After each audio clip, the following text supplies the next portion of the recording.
मार्कडवाडीतील मतदान सध्या स्थगित करण्यात आल्याचं पाहायला मिळतंय। प्रशासनाच्या दबावामुळे हे जे मतदान होतं ते थांबवण्याचा निर्णय घेतल्याचं जानकर यांचं म्हणणं आहे। साहित्य घेऊन जाण्याचा पोलिसांचा प्रयत्न असल्याचा आरोपही जानकर यांनी केला आणि येत्या 8 दिवसात आम्ही मोर्चा काढू असंही जानकर यांचं म्हणणं आहे।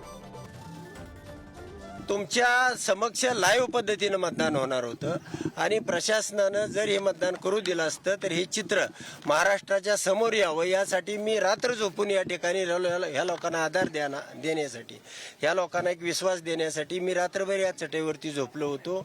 सगळं गाव 1000 लोक झोपले होते, पण 1000तले लोक आता पोलीस असल्यामुळं 300-400 लोक या ठिकाणी आहेत, बाकीचे लोक यायला तयार नाहीत आणि जर आले तर या ठिकाणी पोलिसाबरोबर झटापट करणं, मुलं शाळेमध्ये जाणं आणि त्यातून जो रिझल्ट आहे मला जो 1500 मतं पोलिंग झाल्याशिवाय निघत नाही तो घेता येत नाही, म्हणून या ठिकाणी थांबण्याचा निर्णय गावकऱ्याबरोबर चर्चा करून आम्ही घेतलेला आहे। गाव संपूर्ण दहशतीखाली आहे। कालपासून पोलिसांनी सगळं दडपशाहीचं धोरण या ठिकाणी अवलंबलेलं आहे। तर अधिकाऱ्यांचं म्हणणं आहे की तुम्हाला हे करता येणार नाही। वस्तुतः लोकांमध्ये बाबा मतपत्रिकेवरचं मतदान आणि ईव्हीएम मधलं मतदान याच्यामध्ये काय फरक आहे ही याची टॅली या ठिकाणी होणार होती।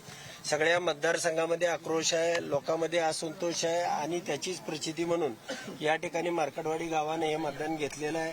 परंतु आता या ठिकाणी प्रशासन कोणत्याही परिस्थितीमध्ये हे मतदान होऊ द्यायचं नाही आणि तुमच्यावरती कायदेशीर कारवाई, गुन्हे दाखल करणे अशा पद्धतीची भूमिका घेतल्यामुळं लोक इथं मतदानाला यायला तयार नाहीत।